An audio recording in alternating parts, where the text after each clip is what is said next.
Hello everyone, I'm Athul. My team has been working on a theft-proof low-level lighting solution for the resort municipality.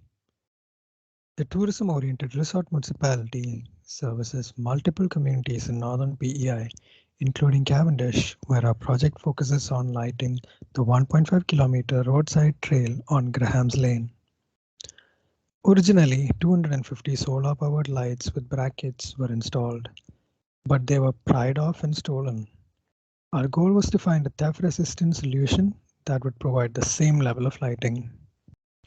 Our bracket features a steel wraparound ring and a post cap, designed to prevent prying devices like crowbars from removing the lights.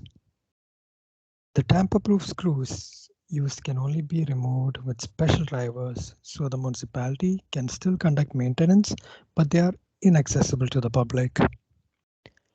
Leading up to this final design, we created two prototypes. The first ensured the fit of the bracket around each light using laser cut cardboard, while the second, made of sheet metal, confirmed the fit around the post.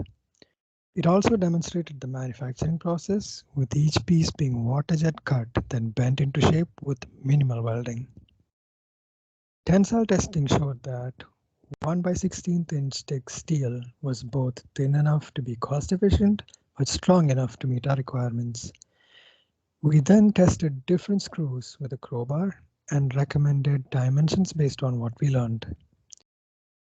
We would like to thank the resort municipality for approaching us with this project, along with our professors, technicians, and staff who helped to make this solution possible.